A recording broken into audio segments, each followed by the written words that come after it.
Excuse me. Hey guys. Hey Leos. Let's get into this. Excuse me, I'm going to cough again. Sorry, Leos. Okay. We're going to take a look at the one Leo is thinking about, the one on Leo's mind.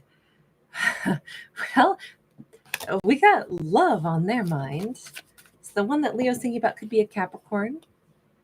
There's something to do with the timing of things. Look, this person could have been married when Leo knew them, could have been waiting on a divorce, waiting to end one cycle so then a new cycle could begin. There could have been a lot of conflict, a lot of issue here. I'm saying could have been. So I'm guessing that this is a situation that is already, like, a lot of time has already elapsed on this scenario. But let's just see. There was conflict, there was drama, there was issue. We have a Queen of Swords upright as well. My impression right now is that the one on Leo's mind, they could be a Libra, Gemini, Aquarius, or Capricorn. It definitely keeps looking like this person was married when Leo knew of them, or this is what Leo knows of their scenario. They may be married to a Queen of Swords. There may have been conflict in that relationship when Leo met them. And yet the question mark was, do they stay or do they go? Six of Swords. They may have watched Leo choose to walk away from their messy life. If they were caught in conflict with someone they were still married to, and it was like a moral struggle for them, like, well, you know, I don't want to not still be married because I took this vow, even though it's really difficult. It may be that they watched Leo move away. Knight of Cups, and they might have thought at the time that it was for the best, but they still, like, looked back over their shoulder. It's not like they wanted Leo to go, but I think, I'm so sorry, Leos, this is a very specific message here, but it feels like for this fictional story, please bear in mind these are fictional, but in this scenario, it appears that the person on Leo's mind, Leo's just reflecting right now. This already all played out. Leo knew all of this, but they personally are remembering when Leo said, I'm not dealing with your drama. Leo left on Leo's own accord. They let Leo go, thinking that Leo's right. I mean, look at the mess I've got. Also, if it was like, when are you ever going to no longer be involved with someone else? I don't know if their reality was, it turns out the Queen of Swords was in no way, shape, or form intending on divorcing them.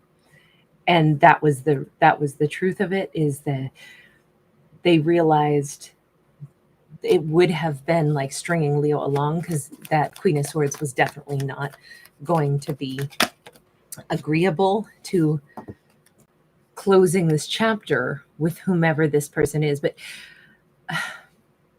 they could also be a Taurus. I don't know yet. I'm not sure that I really see how they identify at all, other than as the Knight of Cups. I feel like they let Leo sail away into calmer waters because Leo was not going to deal with their, mess.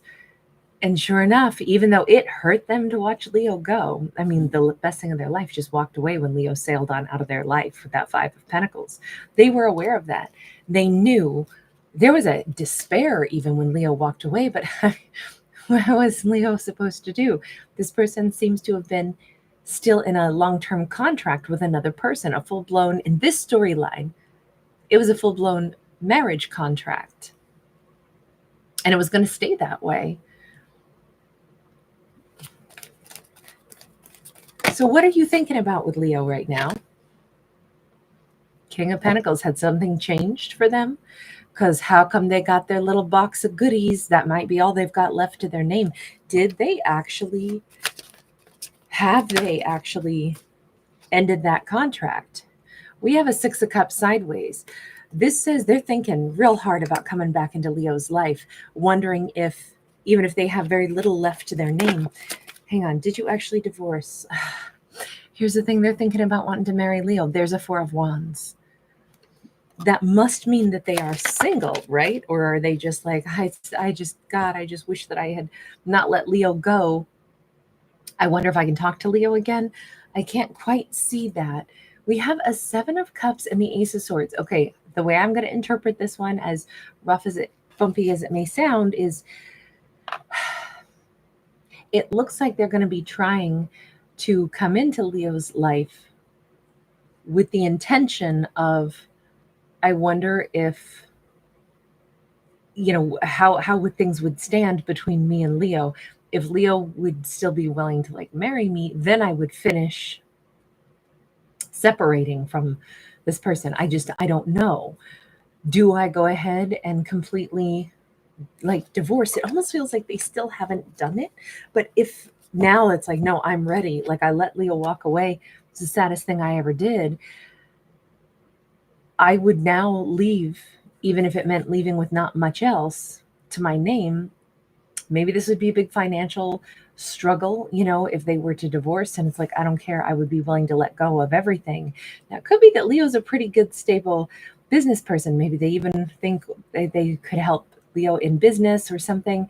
But it does look like they have intentions of giving the best of themselves to Leo, giving their energy and everything to Leo. But it almost feels like they're saying, I wonder what would be possible. I wonder is Leo done with me? Would Leo take me back? Or is this them saying, I got to find out, would Leo want me? And then if they say yes, then I'll go ahead and finalize separating. See, I can't tell. Are you separated from the previous partnership yet? Are you divorced? Okay, Eight of Cups. The only reason that I hem and haw a little bit one more time is because this Eight of Cups has somebody clearly going, what should I do? And that Eight of Cups is walking away, but it almost looks like they're wondering, is this the right thing to do? Like, I don't know. Hang on. Okay, Ace of Pentacles. This does look like they have walked away because this is them ready to have a new beginning, but they would like the new beginning to have to do with Leo. Has this been a long time or something? Seven of Cups, Eight of Pentacles. I'm going to go ahead and say, yeah. But you know what I think it is it's been an even longer amount of time that has passed, at least a month, because we see the one full moon here, that they've been like waiting to come forward. Like they may have been single for a chunk of time already as that lone wolf and wondering, can I possibly approach Leo? We got two lions here. That Eight of Pentacles, would Leo want to talk to me again? Would Leo, I let Leo go. I let Leo sail away from me. I was utterly miserable about it, but I let that happen in order to cater to what a Queen of Swords wanted, which was to remain in a long-term connection with me. And I let Leo go instead of, let me ask this character, why? Because I don't understand what the scenario was in the first place. This could have been a marriage contract that was more of a business related thing. Or it was just simply like, it doesn't matter if we're miserable together, we're married. This is how it stays. We could look at it like that, but that Queen of Swords is upright. She's not, we can't call her a karmic or anything like that. She maybe was standing, right on her, whatever her right is to say, no, I signed up for a long-term marriage, blah, blah, blah. I don't know. Were they really trying to divorce, but were unable to? Because that doesn't actually make sense to me. Let me just ask, in the past, what was the situation really like? Empress, Page of Swords. I don't think that they were really trying to divorce in the past. I think that they got very captivated by Leo, caught up, couldn't stop focusing on Leo. This person, I have to cover the card because she got no clothes on, but she's covered in a dragon tattoo. Like, wow, Leo, I think, was the person of their dreams. However, they also had a long-term committed partner. But then, or maybe it's that Leo, they realized was a person that they should be married to. Maybe this sounds so, unkind, and I'm sorry for that, but we can marry a partner who's a nice person and who's great. But if they had not actually fallen in love until they met Leo. That could be what this is that they recognize that Leo was the person they should be married to. We keep seeing cards of marriage and we keep seeing cards of long-term partner, and yet we also see this conundrum because they're already in a connection that is, this is why it's like better to maybe stay single instead of marry the wrong person just so you can say you're married. Because what if you marry somebody because it's like, okay, I guess it's time, so I'll just get married to someone, and then 6 months later, 5 years later, you meet the person that is obviously the love of your life, and now you're not free to move on. And you can't say the person that you did marry wasn't a great person, because they are, but maybe this wasn't exactly a love match. I don't know. What are were your emotions toward the Queen of Swords? King of Pentacles. This is weird because they want to come into Leo and be the King of Pentacles, but here they were also saying, yeah, I decided to be the King of Pentacles. So hang on, what's your difference between what it is that you want to give or offer to Leo versus what your level of commitment and desire to be with the Queen of Swords was? The difference is soulmate. Okay. So I will say this. This is such a delicate storyline for me to have to tell, because it's as if when this person, commits, they give their, financial loyalty to somebody, and it's like, well, this is what my tree of life is going to be, and I'm going to, buy a house with the person that I'm married to, and I'm going to, give my effort to it. So that's what they did with the Queen of Swords. Then they meet Leo, and it's like, I'm already committed to someone, but I'm in love with this Leo. Leo is my divine counterpart. Leo is my soulmate, and I'm drowning in the knowledge of that. But what am I to do? I want to be Leo's King of Pentacles. Leo is the person I want to give my loyalty to, my energy to. Leo is the marriage of my spirit, the marriage of my soul. But I'm married in a contract, a legal contract, elsewhere. Let me go one more time. How is Leo different than the Queen of Swords for them? Four of Pentacles.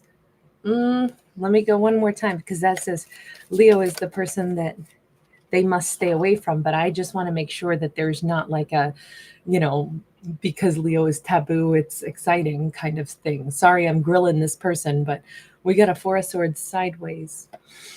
We got the Queen of Wands sideways. Sorry, she also doesn't have a lot of clothes on, though she's holding a baby cheetah in her lap. There is Leo all day, right? And there's something here about, this being sideways. They know, and Leo knows that, there's clouds here, right? We haven't even been speaking anymore. But Leo is a Queen of Wands. They know it. Leo knows it. This was a murky, difficult situation. I'm saying what makes Leo different. How do they see Leo so differently from the Queen of Swords? And it's like everything about Leo is different. Leo is a Queen of Wands, yes. But then there's also this, there is an energy of like forbidden, forlorn, silence, clouds in their mind, trying to heal things. It's like meeting Leo shook them up and made them have to do some deep work on themselves. Ten of Swords. See, I kind of think this person's been living the wrong life, maybe their entire life. For there to need to be like, maybe they could have gone on and lived in a certain life had they not met Leo. But this is somebody who has to go up on the mountainside and think about their life. This is somebody who has to retreat into their mind and sift through their thoughts. These things, having met Leo, has shifted the way they view either maybe like how they've been living their life and what must change. What's the ultimate thing that you've realized you have to change now that you've met Leo? Met Leo, loved Leo, and let Leo go, and now are hoping to still get Leo again. Strength card. I said, what's the biggest thing that you must let go of or change? And this is Leo's energy and it's sideways. It's the difference between courage and fear, though, ultimately. And maybe a belief system. They hold a rosary. I mean, just to be specific here, it could be that, you know, maybe they are, you know, of a particular, you know, religious belief, spiritual belief. And it's like, hey, when you get married, that's just how it stays. It doesn't matter if you married the person that maybe is not actually the person of your heart. They can be a great person, but you're not in love with them. They're not in love with you, but you're married, so you stay together. It doesn't matter. Once you sign the contract, there's no getting out. And they might have let themselves live in the fear of like, I'm not allowed to make that change. I'm not allowed to. But that's fear-based. If something's wrong for you, who's in charge of your life but you?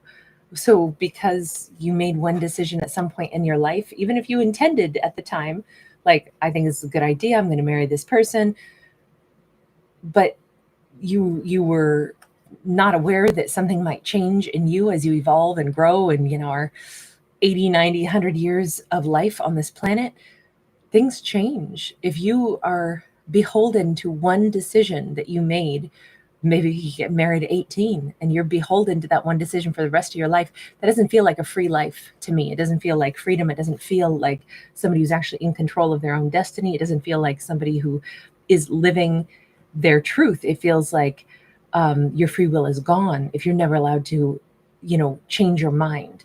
And I'm wondering if that fear factor of allowing themselves to change something, to change their mind, because they let go of Leo. They let Leo walk away and they have been devastated ever since. They basically made the wrong choice, but I think it was fear-based, and that's the thing that they have to stop, is the fear. And now it's a little scary to try to come back into Leo's life, because would Leo see me as a soulmate again? I don't know. But it does look like they have walked away, correct? I'm confirming it one last time. They have walked away from the wrong partnership, and they're still thinking, yeah, but it's too late. 4 of Cups. They really think that they don't really have another chance with Leo. Are you going to try it anyway? 7 of Pentacles, for what it's worth. Yep. I feel like they have to fly to get to Leo. I feel like this person, they feel like it's a, you know, like a roll of the dice or, you know, a flip of the coin as to whether or not this is going to work out. We got the Ace of Wands. They're really afraid to show their face to Leo, but their desire for Leo is pretty much always there. Final message on this. So for such a long time, Leo has shown up as a Queen of Pentacles, which I think is so interesting. And then for a little while it stopped, and now it's like back again. I had like months where Leo was always a Queen of Pentacles. You notice that Leo is still always going to be the person of their life. Leo is also the person they have caused tears to. This is their perception, right? And a bunch of time has passed. Like they have lost a bunch of time that they could have already been with Leo. If they're coming in to try to dry any tears that they caused to Leo, they are afraid to show their face. But on the other hand, it is destination Leo all over this in this storyline. So it's just that they feel like it's actually still too late. Like there's no way they'll get Leo to give them a chance now that they finally walked away from that other partnership. Maybe they think it took them too long to become brave, but it does look like they can't help it. They still have to try to come back to Leo. All right, I'm going to leave that there. Thanks for being here.